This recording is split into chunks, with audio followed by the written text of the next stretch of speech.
docente e investigadora se ha centrado en áreas como la comprensión lectora en línea, escritura y desarrollo de habilidades comunicativas en un mundo digital e integración de TIC al desarrollo profesional.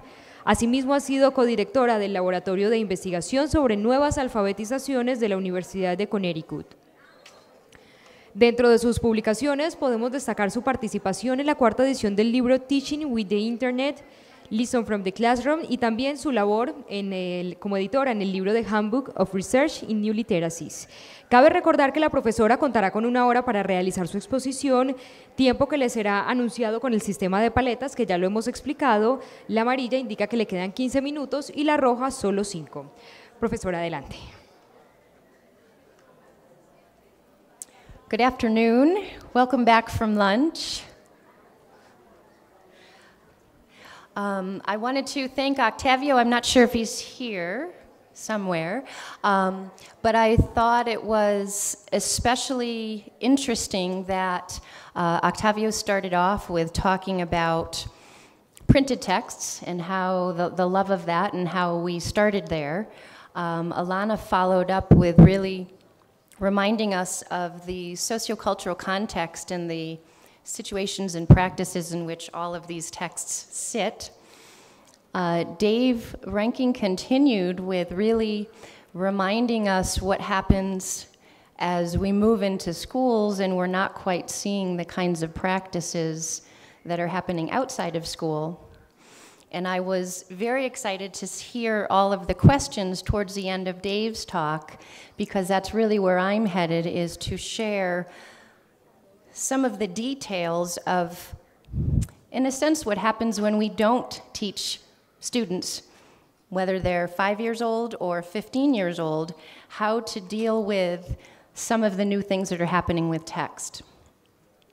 So the title of my talk is this concept of online reading comprehension.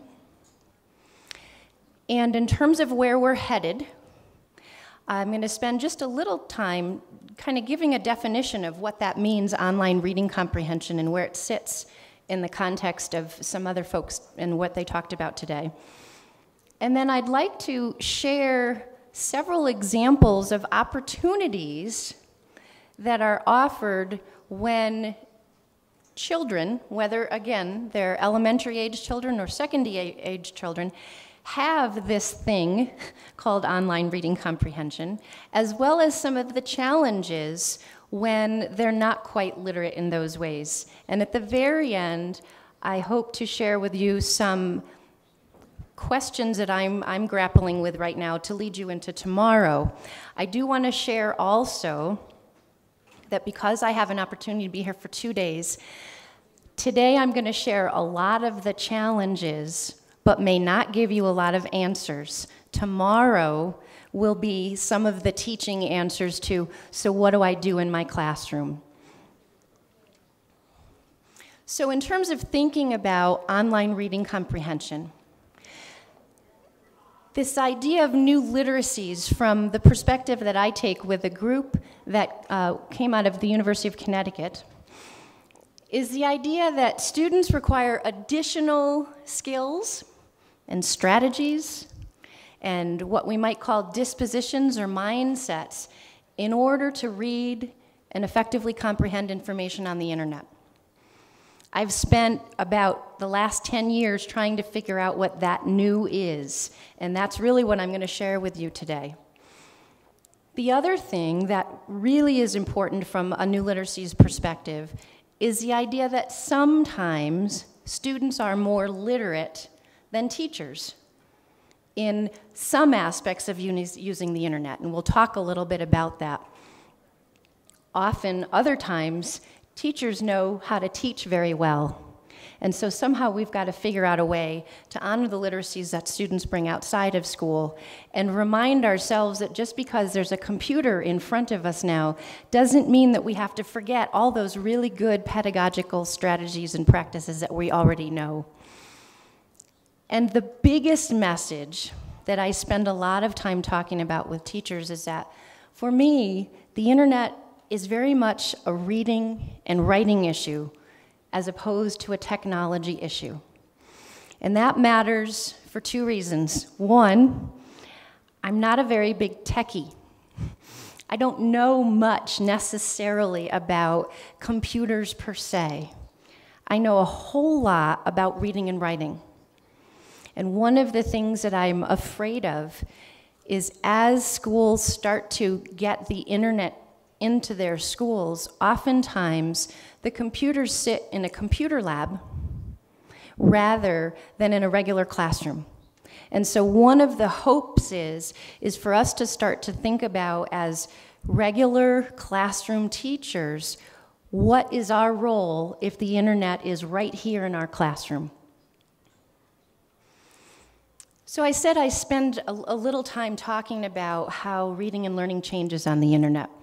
And this is one slide, but this really sums up about 6 or 7 years of work. And I think this morning, and I'll give some examples in a little while, one of the things that's most different about the internet is that you begin by asking a question.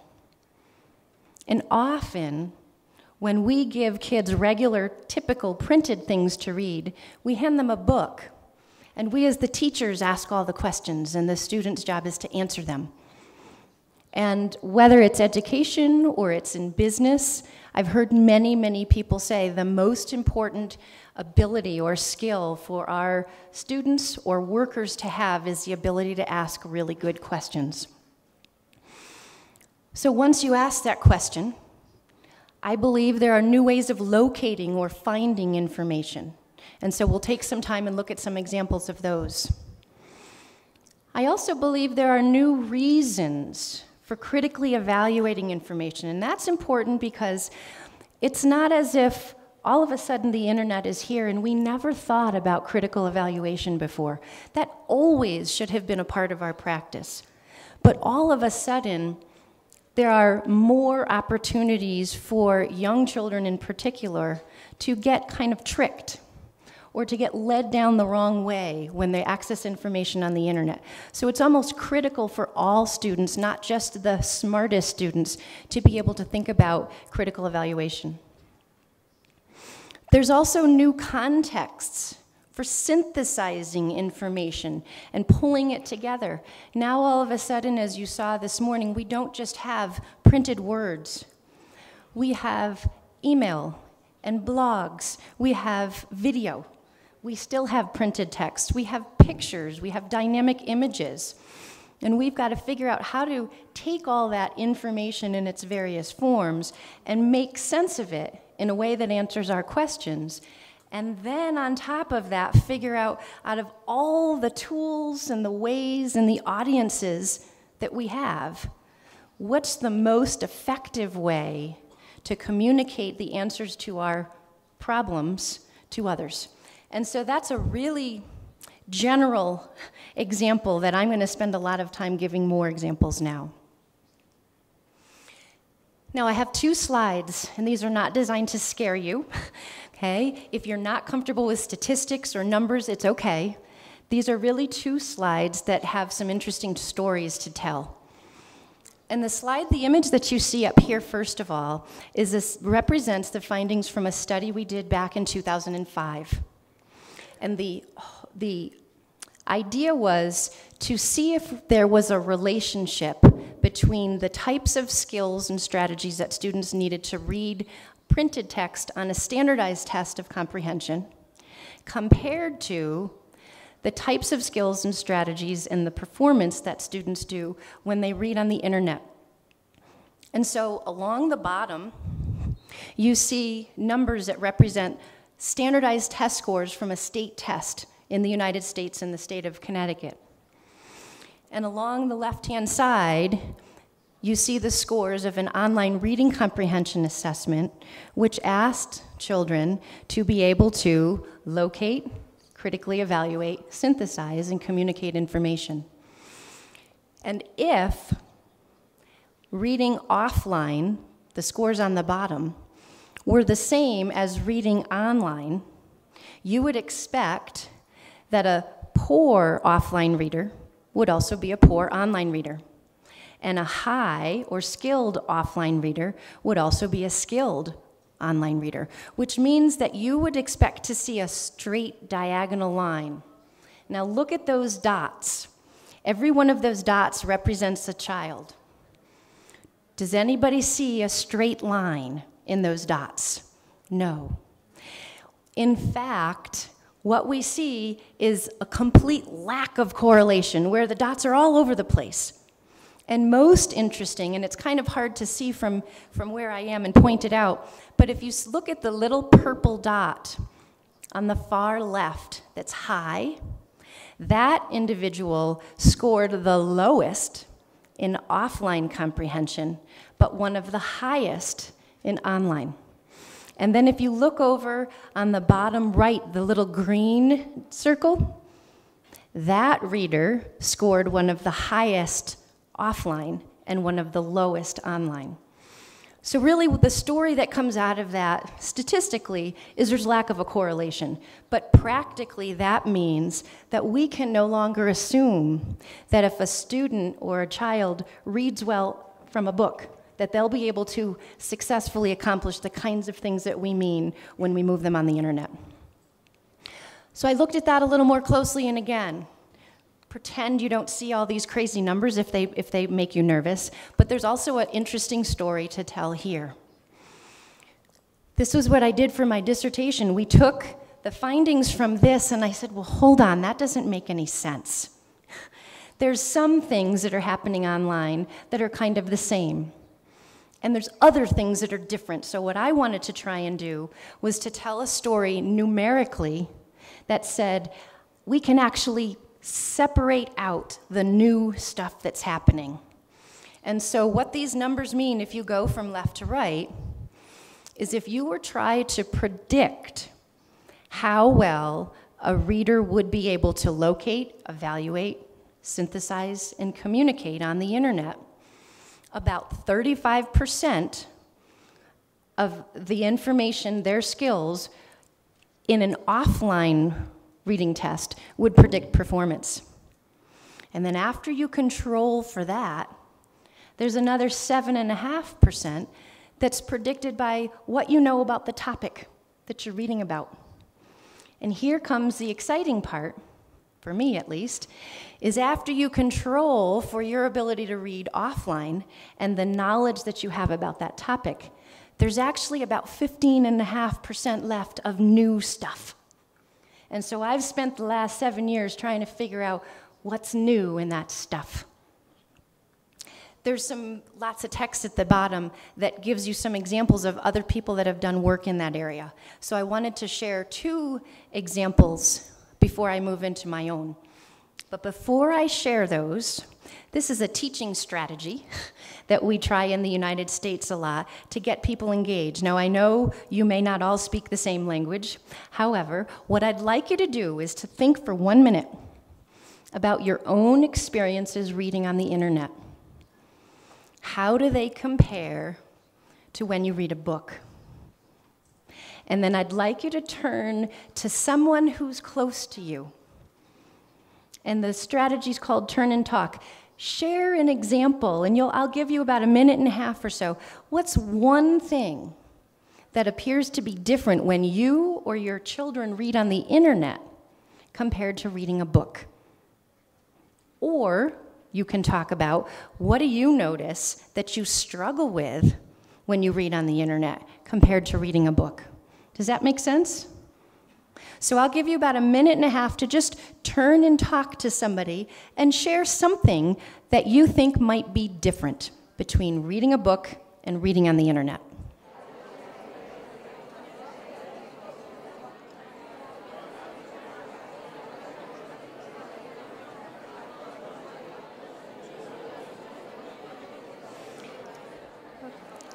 So I'm going to bring you all back together again. And one thing I want to share before we move on is what you just did is something that I would encourage you to do when you work with anyone and use the internet or the computer or any kind of technology. We worry sometimes that kids are so absorbed in using technology that they don't know how to interact with people.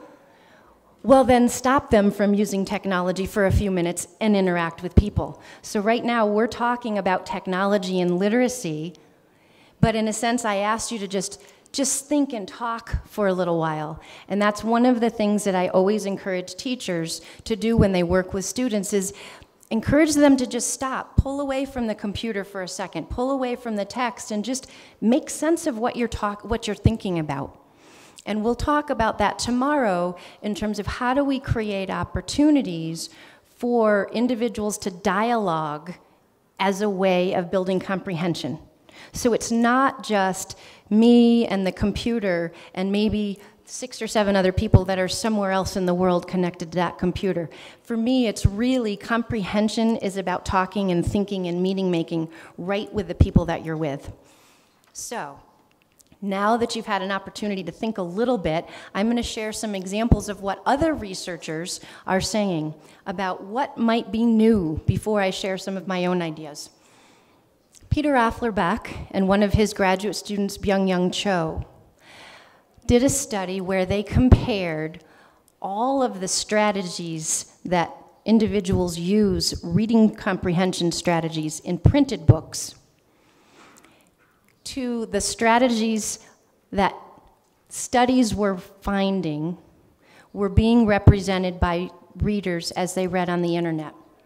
And one of the things they talked about is this whole concept of overviewing, of actually using a search engine and finding texts that you maybe don't interact with very, very closely and read everything, but you just kind of get a sense of where the world is on. And so in the beginning, you just kind of read all over the place. You read a little here, and you pick up a new word, and you look at an image.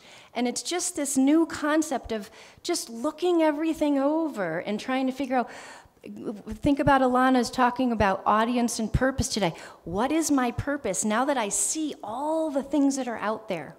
Okay, that's a strategy in and of itself, because sometimes we go there and we never get back to our purpose because we're just so excited about all the things that we find. And I watch kids all the time. They've been reading for 10 or 15 minutes. And I say, well, what are you reading about? I don't know, I'm just reading. Okay? I'm just so excited to be seeing things. And so this overviewing concept and being able to monitor becomes really important. There's also a huge challenge now that we have access to billions of texts. We also connect with people around the world who have many, many different perspectives. And one of the hardest things for students to figure out is how do I make sense of information when I read one thing and it says this, and then 30 seconds later, I read something else and it says completely the opposite. How do I make sense of that? And then when I read 10 or 15 things that are saying things in a different way, that becomes really, really hard to evaluate which text is even important, which text is saying something that I agree with. And Peter Afflerbach, they have this term, and I'm not sure how this will translate into Spanish, but it's this idea of as readers connect and click on links, each link that you click on literally builds your text. And the links that you follow create a new text that nobody else has ever read before in the sequence of links that you've created. So if you're paying attention to what you're clicking on, you're going to build a book, if you will, that makes sense. If you're randomly just clicking on links, you're going to build a book that doesn't make sense at all. And then we ask students to go back and make sense of that text that doesn't make sense. And so it becomes really, really hard very quickly. And so that's some of the research that's come out. And clearly that has lots of implications for developing readers, whether they're 5 and just starting to figure out how to decode and make sense of things, whether you're in middle school and trying to grapple with the idea of multiple perspectives, or whether you're in high school and really trying to figure out how to deeply understand something. Whoops. Now, I think someone this morning asked about the Gutenberg world. And this may help understand just a little bit of some of the complexities and how things are different. If you look on the left-hand side, this is typically the way that in the United States we've defined reading comprehension as this interaction of 4 elements. We've got the text that we read. We've got the reader who brings their own knowledge or lack of knowledge. We've got the activity, the thing that we ask readers to do with that text. And then we've got this sociocultural context, the situation and the practices in which that text makes sense. And that was hard enough. Now, Doug Hartman and some of his graduate students have this representation of online reading comprehension that is much more complex. And if there's one word to describe it, it's multiple. It's multiple everything. So not only do we move from 4 elements, again, you see text and reader and task and context, but we also have this notion of authors and how we can have a conversation literally by commenting with the authors, and that creates new text. And then we have this, whatever kind of technology represents the text. And the tricky part is, you see there's 6 kind of off-white circles. Well, every time you click on a new text, there's 6 more of those things that are in blue.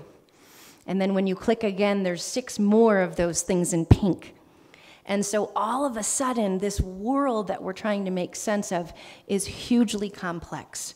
And I don't know if that helps, but from a theoretical perspective, that's what we've been looking at. And what I've been doing is trying to make sense of that for classroom teachers. So, what I want to share with you now is a quote from a 7th grader. She was about 12 years old, and out of the 120 students that took this online reading comprehension assessment, she performed the best. And I interviewed her after and asked her, so what do you think it means to read on the internet? And I'm going to show you what she said. It's in English, but we'll have it translated to start to see how this girl, even though she's never necessarily been taught, kind of nailed it in terms of what's required.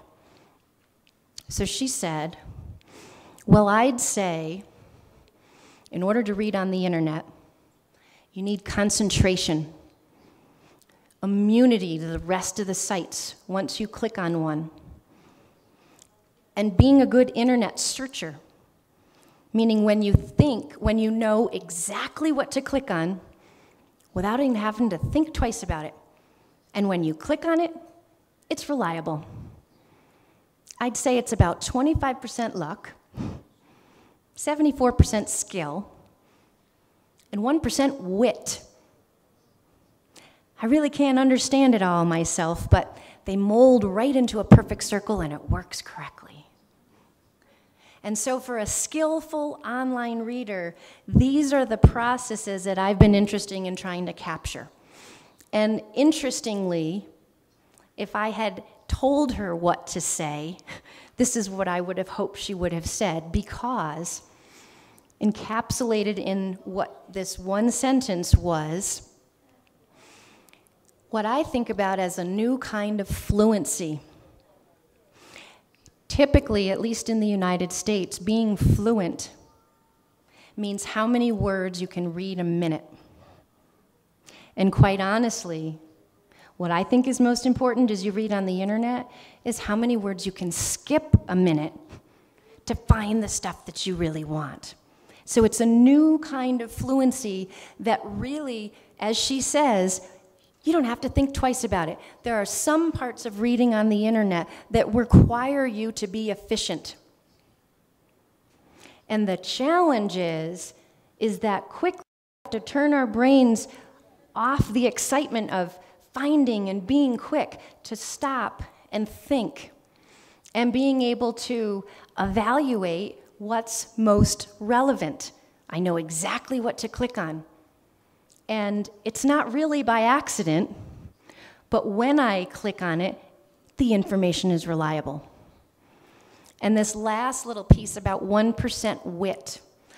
I've got a little study to share with you in terms of it's not just skills and strategies, but it's also the mindset that you bring, the perspectives and the dispositions that you have, your attitude about reading on the internet that plays a role.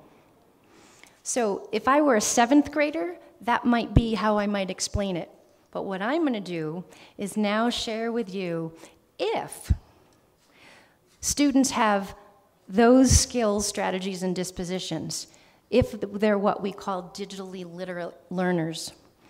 These are the kinds of opportunities they can encounter and experience when they interact with people and information on the internet. The first one I wanted to share with you is a project called Doors to Diplomacy.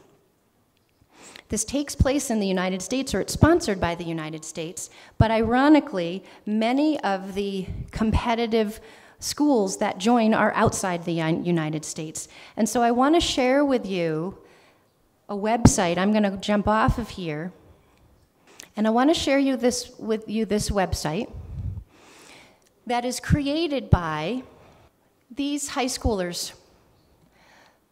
3 of them are from Peru, and 3 of them are from Spain. And they worked on a project where their problem or their question was, what happens in places where there's not a lot of water? How do people exist? And why don't more people know about the problems that people have when they don't have water? And what can we do to help? And so one of the things I thought was interesting, and I'll make this text a little bigger and try to read a little bit of it to you, is listen for the elements of question, locate, evaluate, and synthesize. We started doing our project with research and analyzing and synthesizing the information we found. But soon we decided that we needed to go a step further. We wanted to create new material. And so one of the things that happened in this project is because they had the skills to ask an important question, to use the internet, to locate and evaluate and synthesize, and then figure out what's a useful way to contribute to our society in ways that matter and communicate what we've learned. And so the website goes, and I'll just use the pull-down menu, and you can start to see lots of areas that look at water knowledge. And so part of what they tried to do was to collect a lot of research to share with other students around the world.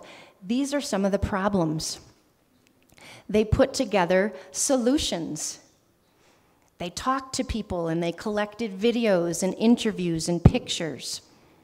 And they put this website together that won this international challenge. And so one thing that you can do once you have these skills and abilities and dispositions is to join with students in other countries and actually use your digital literacies to make a difference in the world. So I'm going to jump to another example. This is called Club Academia. And this is a website where students create YouTube videos to teach other students.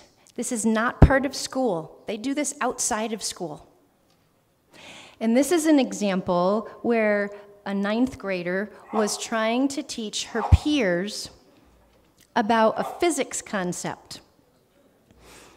And I'm not sure how much will be lost in the translation, but what I'll share just a little bit of the video at the beginning. This is basically a teenage girl, and if you think about what teenage girls spend most of their time thinking about, unfortunately, it's boys. And so she takes the idea of wanting to sit next to a boy in a movie theater to teach this concept of coordinates in physics.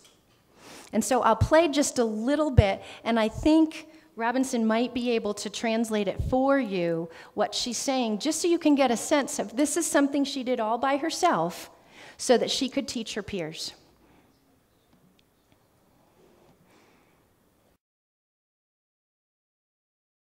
Hey guys, it's Roya, and today I'll be talking about position.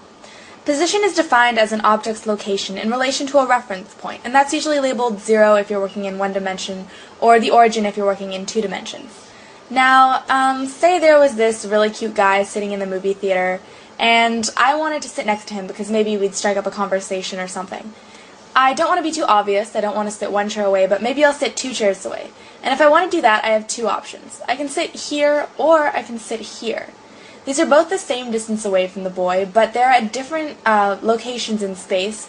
Therefore, one must be the positive, or in the positive 2 direction, and one must be in the negative 2 direction. Now, this can be positive and this can be negative. It doesn't matter, just as long as there's only one of each. Now, say this is an aerial view of my car, and say that this is my house over here, and I love my house, it's really pretty and nice, and this is my neighbor's house, and it's not so great. Now, these 2 houses, even though they're the same distance away from my car, occupy different locations in space, and therefore must have different coordinates. For example, this one might be 1, 1, and this one might be 1, -1. So I'm going to stop here. But she goes on to teach this elaborate physics concept in a way that makes sense to her peers, but in a way that also empowers her to be able to use her digital literacy skills, in this sense communicating and synthesizing important information, but for a different audience or a different purpose than we might think about. I want to share one more example of the true power of having these digital literacies, the ability to do research, to locate information, to evaluate it, to synthesize it, and then to share it with others. And this is actually part of a public service announcement type of a project where groups of individuals, again out of school, wanted to create projects that made a difference in the world. I'm not sure, I think if the translator pays attention to the text, there's some music that goes along, you'll get the idea. It's an anti-bullying awareness video. Went to school and I was very nervous. No one knew me, no one knew me. Hello teacher, tell me what's my lesson. Look right through me, look right through me. And I find it kind of funny, I find it kind of sad.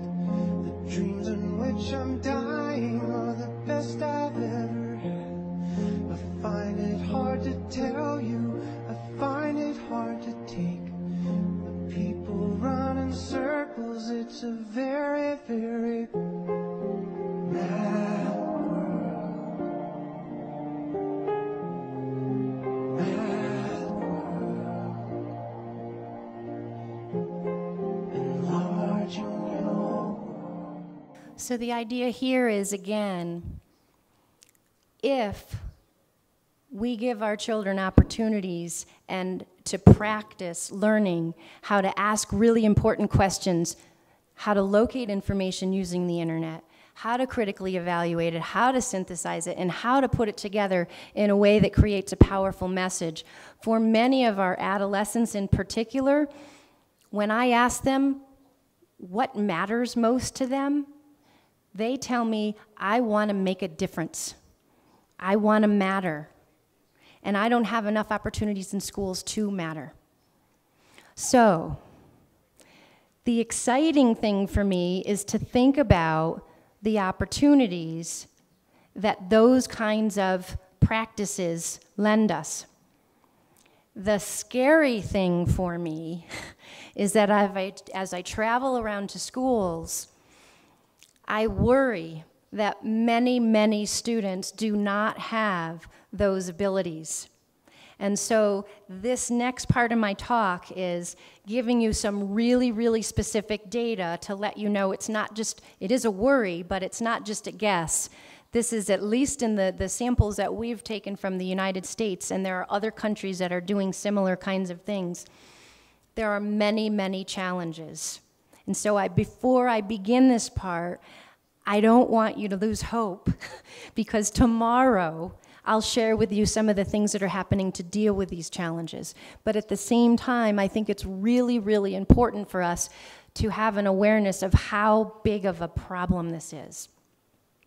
So, how many people have ever heard of the term digital natives versus digital immigrants? Raise your hand if you've heard of this concept of digital natives.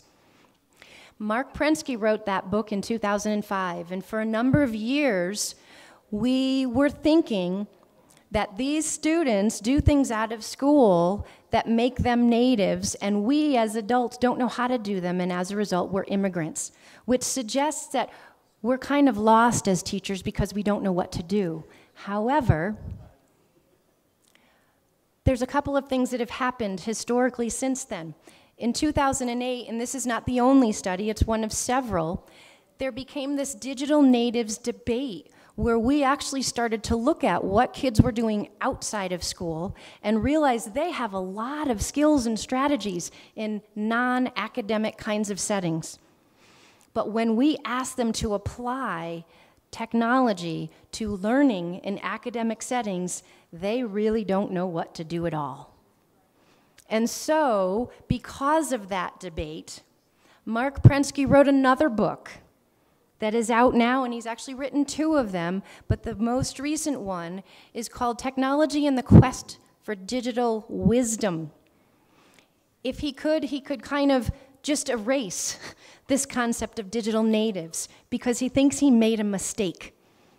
And so really what he's trying to help everyone understand now is how to use technology in ways that extend and amplify and are freed by those technologies.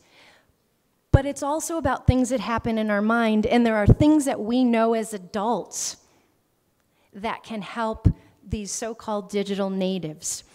And some of the specific things that he talks about, and you'll probably see some parallels to what I've been talking about, some of these skills that we often have as adults, but children don't have, are skills in how to use the internet and technology to acquire new information, how to learn, how to have a positive attitude. And he talks about this quest for digital wisdom, where he wants to figure out where and when the old wisdom still works and where and when it doesn't. And in the latter case, we need to put something new in its place. And that new is the new that I've been trying to look at and get a handle on. And here's the scary part. There is research to suggest that students struggle in all of those areas. They have trouble generating important questions to solve a problem. They have trouble using search engines to locate relevant information. They have trouble critically evaluating that information, especially when it includes conflicting claims, things that don't agree with each other. They have enormous trouble in terms of synthesizing information from multiple sources and multiple modes. And recently, there's some studies that suggest that they have trouble communicating their findings clearly in writing with new technologies. So I'm going to share with you quickly just some examples, some stories of some of these things. In terms of less skilled readers, they struggle with how to generate keyword searches, and I'll give you an example in a moment. Which link might be most useful in a set of search results? How to scan and navigate within websites, and how to locate information that best suits their needs. So here's a quick example. We asked some middle school students recently to use the internet to find some images of American history. So they went to Google and they typed in images, American history. And up comes all kinds of images from a movie called American History X, which doesn't at all reflect American history. And so a very minor change in the search bar, if you type images American history :edu, I'm not sure you can see these search results, but every single one of these are more appropriate historical images of American history. So the idea is that students just think Google is magic. I'm just going to type in the topic and it's going to find it for me. But they're actually very, very small in sometimes instances where we can teach them a small way to make a difference in terms of finding their results. I do a lot of work with teaching students and teachers how to read search engine results. Okay? A lot of time the search engine results aren't even complete sentences. And we don't have a lot of time right now, but I work on particular abilities where I'll ask them questions. For example, which site features information about Egyptian hieroglyphics? And the answer is right there in the description. But many students will say, you mean I have to read the description and not just the blue link? Yeah. Okay. And so, who sponsors a site? You mean I have to read the URL and actually start to understand that there's context clues in there, like a CA, which means Canada or California, an EDU, which means a school site. So there are reading comprehension strategies to practice in search engine results. When kids move into multimodal websites where they literally have to navigate around spaces, information spaces in very, very different kinds of ways, where literally I have to maneuver inside of a cave in order to access the information that I need. That's new. Kids don't think about that as reading, and so they just think it's a game. And half an hour later, they don't have any information. Here's some scary examples. One of the projects that I'm working on now gave an assessment to middle school students, and I'll share more of that assessment tomorrow. But they struggle with 4 very specific parts of critical evaluation. And I'll explain them here. The first one is they have a whole lot of trouble figuring out what's real and what's not. And Dave Ranking and I and a few other folks actually did a research project where we pointed students to this website about a Northwest Pacific tree octopus, the octopus that lives in a tree. And we asked them if they thought that information was reliable, very reliable, or not at all reliable. And out of the 50 top readers that we had, out of a sample of about, I think, 2,000 or so, 48 of them said that this information is very reliable because it has big words, because it has like 10 paragraphs of information, because it has a picture of an octopus in a tree. Of course it must be true. So that got us thinking. And so a little later, I sit on a different project, and we ask kids to evaluate who wrote this website. Is that author an expert? What's that author's point of view? And how reliable is the information at this site? And here's the really scary numbers. There were about 860 students with a range of different ability levels, but the whole range, who took 2 of these assessments. Almost 20% of the students could not even locate the author's name, and it was right on the website. And the really, really scary stuff is across those other 3 items, about 80% of students are not able to figure out if that author is an expert, what the author's point of view is, or how reliable the information. So we've got 80 to 87% of this sample who just don't know how to do any of those things. I'll give you one example of a response from each of these. So is the author an expert? I think he is because he made a chart. Okay, just because you make something doesn't mean you're an expert. Here's a typical answer. What's the author's point of view? I think it's third-person point of view. So they're confusing narrative point of view with informational stance.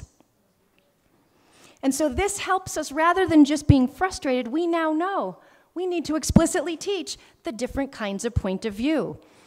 Do you think the information at this site is reliable? Many people use it, it must be. Yeah, because it was posted on June 2nd, 2009. It has a date, it must be reliable. And many students, it could be, I'm not sure. They just come right out and say, I don't have any clue how to figure this out. So that's the scary thing. Couple of other things. Less skilled readers have a lot of trouble synthesizing. It turns out the less they know about a topic at the beginning of their search. Remember that book that I told you that you form as you click? Well, their book is not very effective. The pathways through which they move build a book that doesn't even end up having anything about that topic because they don't know enough about that topic to even get started. They forget what their purpose is. They get so distracted by what they read. And so something as simple as, again, move away from the computer or just look away for a second and remind yourself, what are you doing here? What's your task? What's your purpose? Can help. Being able to prioritize, they tend to prioritize something that's relevant and related to their topic as the best site, as opposed to thinking about the actual quality of the information, which is, again, works back to critical evaluation. And no surprise, as I just shared with you, they're much less likely to be able to discriminate between more and less reliable online texts. And I'll give you just a quick example. I'm going to show you 3 texts, and I'm sure you can't really read the websites, but here's an example where they really struggle with even figuring out that these 3 texts are saying 3 completely different things about the same topic. In the United States, we have these things called, this race called the Iditarod that happens in Alaska, and it's a dog sled race. And it's typically a topic that middle school students study a lot about. And they usually just go to the Iditarod website. The problem is there are many other people in the United States who really have a problem with the dog sled races. So we gave the students a task. Tell which website you think has the strongest opinions about the use of sled dogs in the Iditarod. Tell whether you think the author of the website you chose is for or against racing sled dogs. And select a quote and explain why you think it's an example of that author's opinion. So this is a website created by what's called the musher, the man typically or the woman who drives the sled dogs. Notice the title, Racing for the Grave, the Iditarod's Trail of Dog Deaths. Now, there's an organization called PETA, People for the Ethical Treatment of Animals, who don't represent the Iditarod as this wonderful opportunity for sled dogs to race. They really see it as an unfortunate opportunity that the animals have no choice and they're being forced to do things that they don't want to do. Students cannot get the difference between those 2 websites. And the last one we give them is we actually give them a website that shares one perspective from somebody who's from the Humane Society who might want to represent the animals, if you will, and somebody who's a dog musher, and they literally put both opinions right next to each other. And students still can't identify whose opinion is what, and what do those different people say about this topic. So that challenge, again, really scares us. And the very last piece is this idea, because they've been unable to pull all these things together, they're less likely to have a cohesive plan that helps them generate content in a way that communicates what they found back to their audience. And the very last thing in the last few minutes that I wanted to share, remember that student who said that 1% wit? on top of skills and strategies, we measured their dispositions, their attitudes toward reading on the internet. And we asked them how useful they thought it was, how valuable they thought it was, how easy to use. And we gave them both a survey and an interview. We also gave a measure of how frequently they use the internet, thinking, well, maybe that will play the role and not their beliefs. But it turns out, here comes those number stories again. If we gave them a Likert scale kind of survey, we didn't really notice that it explained any more. But when we asked them in an interview questions, what are your attitudes? What are your beliefs? Take that same story and their feelings and attitudes toward the internet start to explain even more about how well they'll do on the internet. So this tells us essentially there's old skills, there's new skills, and there's something going on with our attitude, and all three of those things will make a really big difference when they use the internet for research. So in the last 2 minutes, talked a little bit about the opportunities, talked a little bit about the challenges.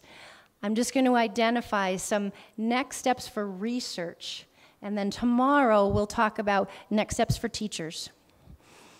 In terms of locating, one of the things that I think is most important is search engines are continually changing the formats, the features, the tools. How do we continually re-examine, as Dave Ranking talked about, do we take away the skills that we used? Do we continually add more? Do we have this bigger set now? So locating skills and how we keep up with the changes is something that I think is going to be really important if we want to start to either teach students or tell students, you know what, I can't teach you precisely how to search. We're going to have to figure this out as we go through it together. In terms of critical evaluation, a really, really important question is, what's the age at which children can actually cognitively handle information that doesn't match? What is their limitation? Can an 8-year-old do the kinds of things that are required in critical evaluation, or do we need to wait until they're 15? In terms of synthesizing, there are some researchers that are starting to really uncover how do learners deconstruct and analyze and organize information from all these disparate and dynamic sources. And tomorrow I'll share a little bit more about how can collaborative partnerships, working together, talking while you're learning, and some digital support tools actually scaffold and support this process.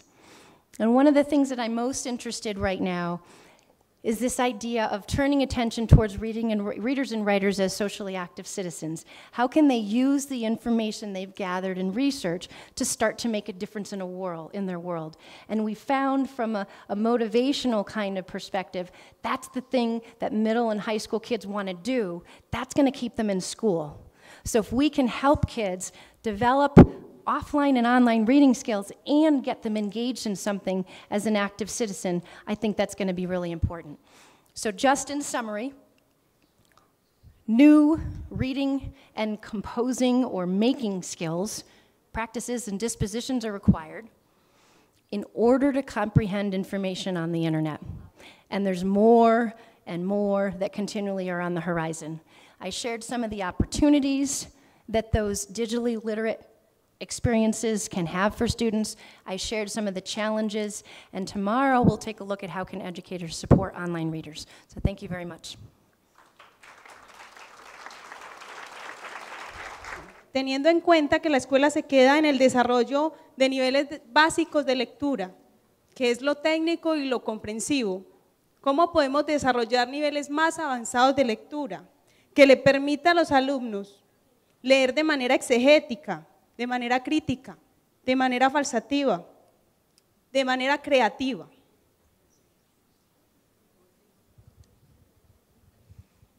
Again, I'll talk quite a bit about this tomorrow.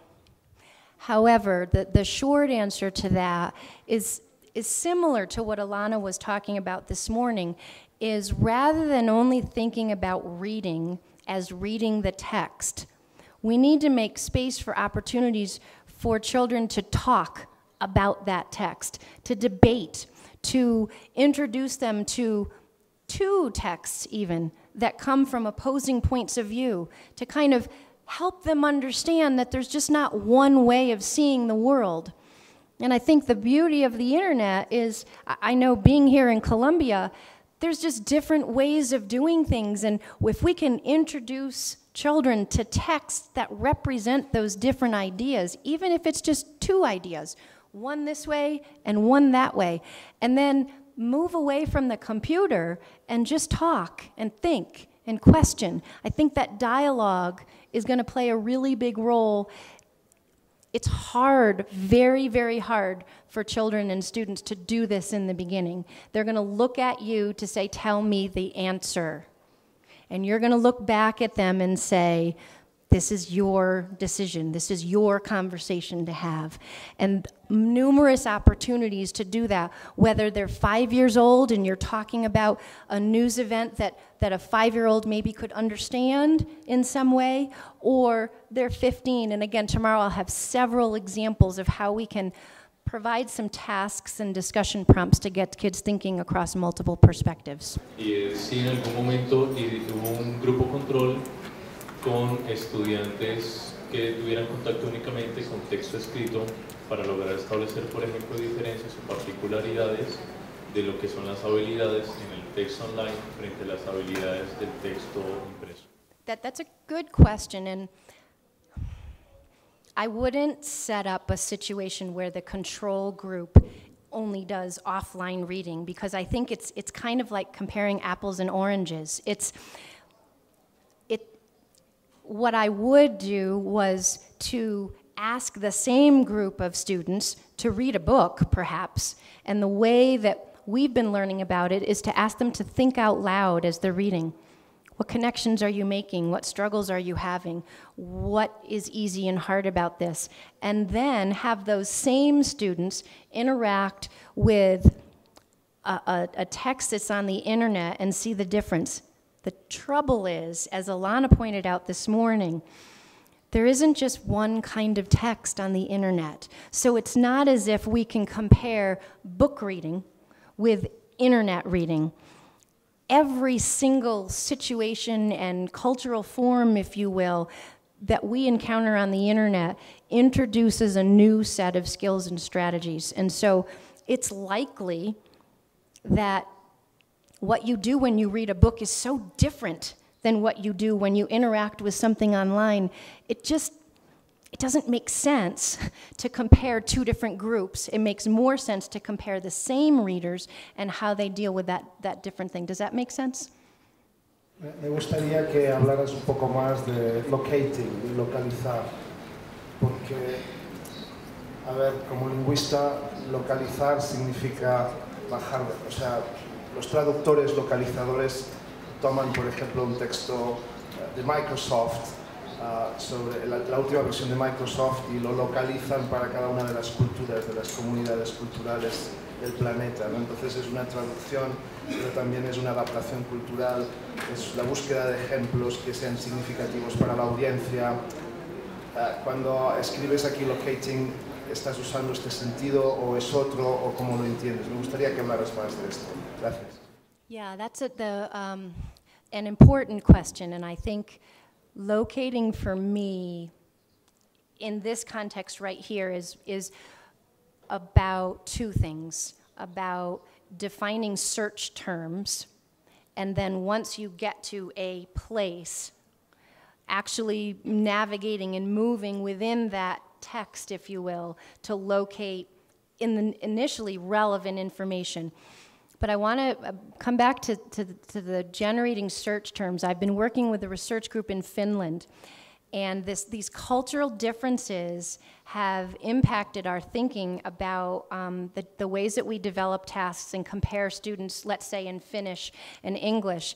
And I don't know enough about the Finnish language, but I do know that the way that they structure their phrases, depending on what you want to say at the end, impacts what you say at the beginning and the form of the word. And the challenge is that that has implications for the search terms that you generate at the beginning of your search.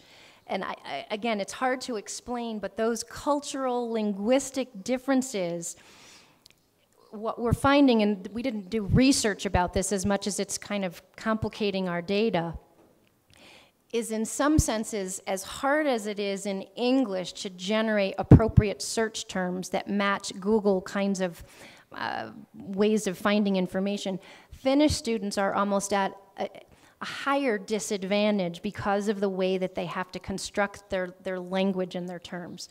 I don't know if that exactly answers your question, but locating for me in this context right now is using generating search terms and then navigating and moving within websites or informational texts or pictures or images to find relevant claims or information to support what you're looking for. Y yo soy profesora en la Universidad San Buenaventura, seccional Cartagena.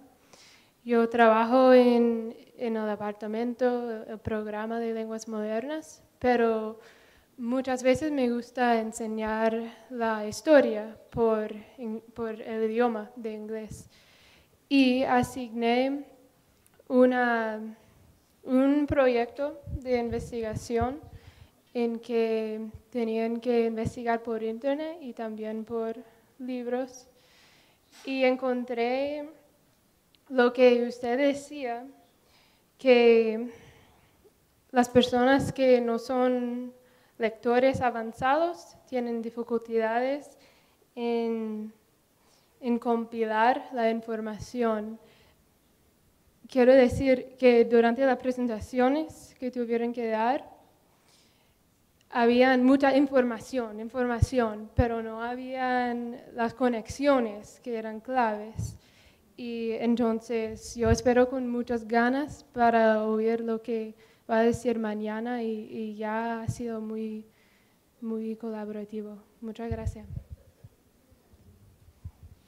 Thank you, and I'm always interested in hearing stories and things that you're seeing, and please, if you're not seeing these things or you're seeing other things, that would be really useful, because at this point, because there's not a curriculum, there's not a best way to teach this, and I don't think there ever will be.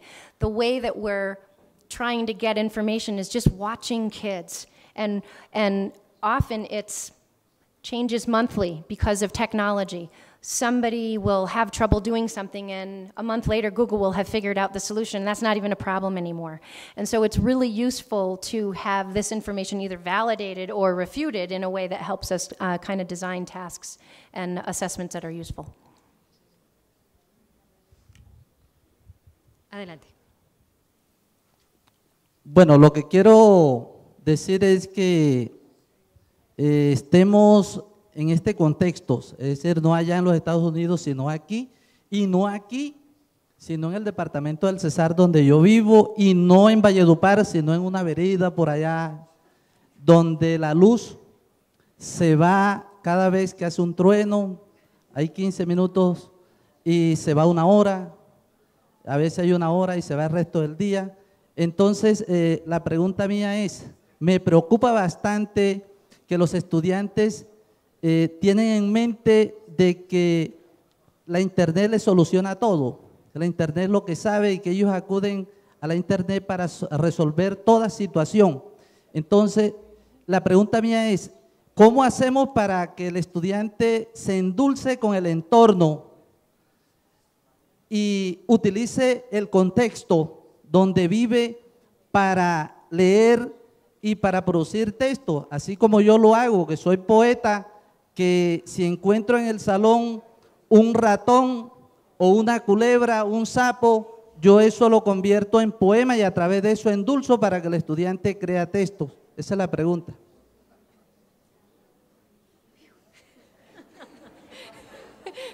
Good job translating. Okay. Now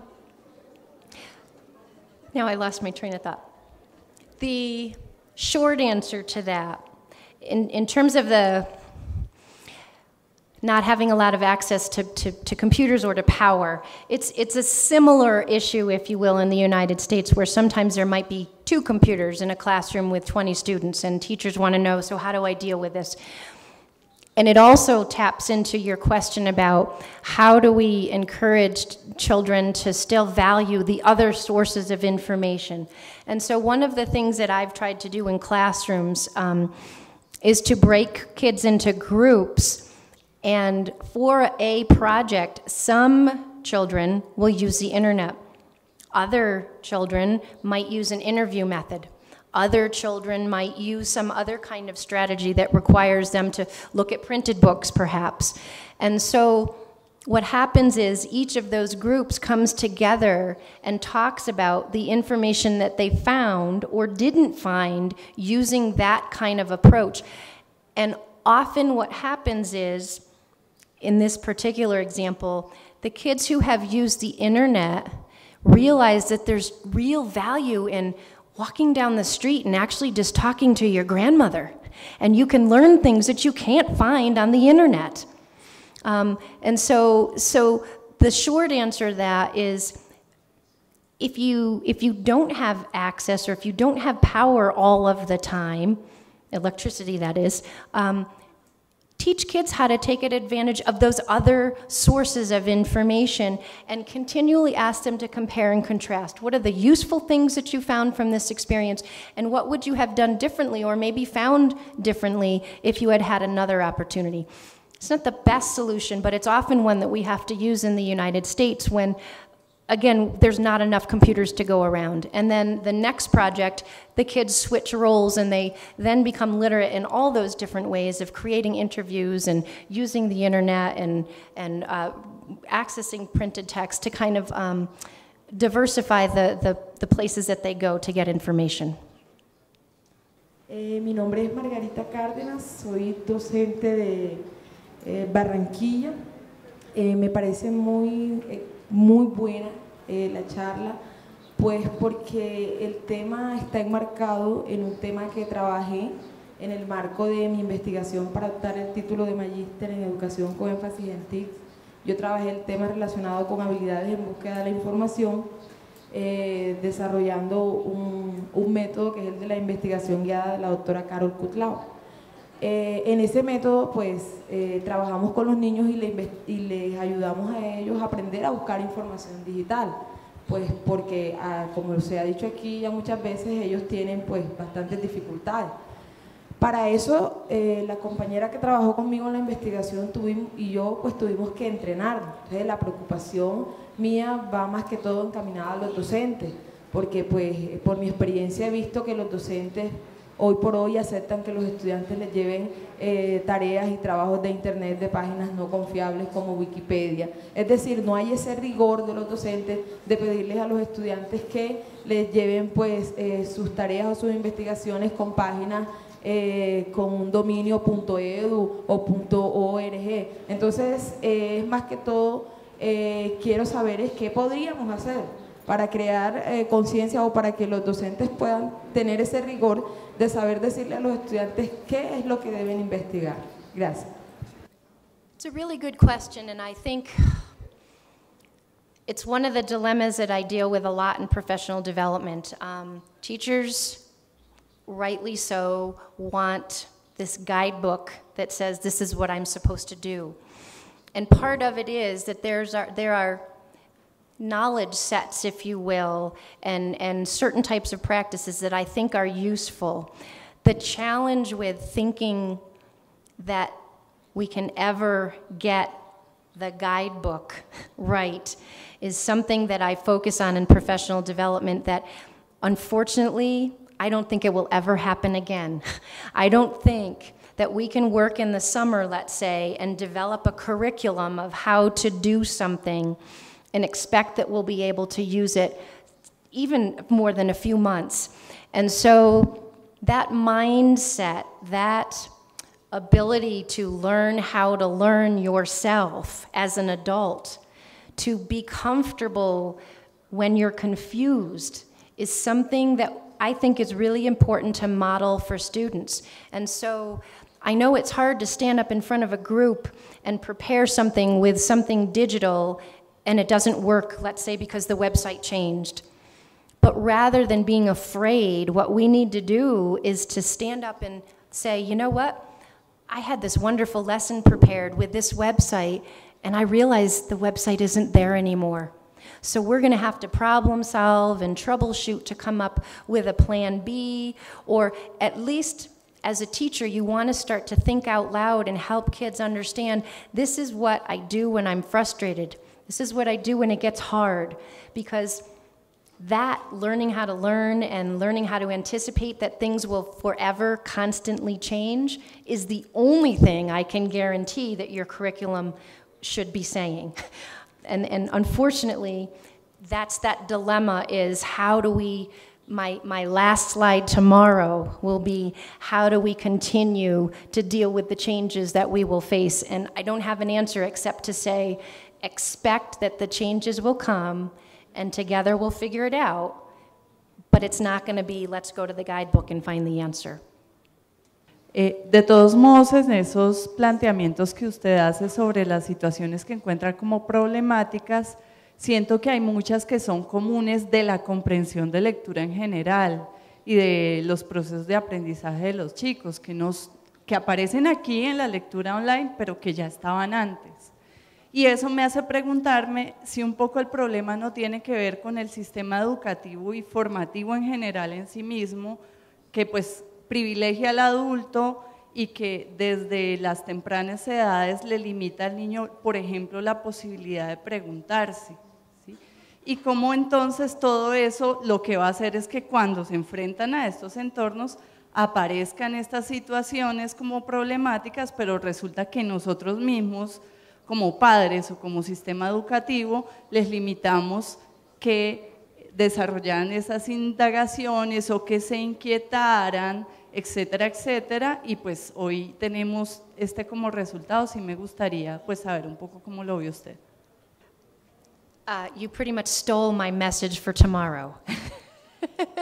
And the message I think is we don't give our children enough time and space to ask questions. We don't teach them how to ask really good questions that are more than just something we can find the answer to on the internet, because quite frankly, if you're having problems with your students copy-pasting the answer to your question, then you might be asking the wrong question. Ask a question that is not just a copy-paste answer, and they can't copy-paste. And then now comes the fact that they actually have to figure out how to grapple with things that are hard that they don't know the answer to. But that's what life is about. The best scientists, the best mathematicians, they spend their whole life asking questions that don't have an answer. And so, unfortunately, this is my own little soapbox, I think, but from standardized testing, kids learn that there has to be a right answer, and it's got to be something that somebody else already knows the answer to, and I just have to pick it. And those are the wrong kinds of questions to even be asking. So tomorrow I'll talk a lot more, even with 4- and 5-year-olds, and I know earlier people asked, so what can we do with preschoolers? It doesn't have anything to do with technology from my mind. It has to do with giving them space to wonder. Start with questions that say, what do you wonder about? And the key is you or they might not know the answer. Those are good questions. I wonder about. And kids won't believe you at first because they're afraid to ask questions that don't have answers because they think, I'm not going to ask a really hard question because I don't know the answer. That's the point of a really good question. So that is the essence of, I think, what's missing. It's also the stuff, actually, that we have the least amount of research about. And so I'll talk more about that tomorrow. Muchas gracias a la profesora Julie Coiro por su exposición. Un fuerte aplauso.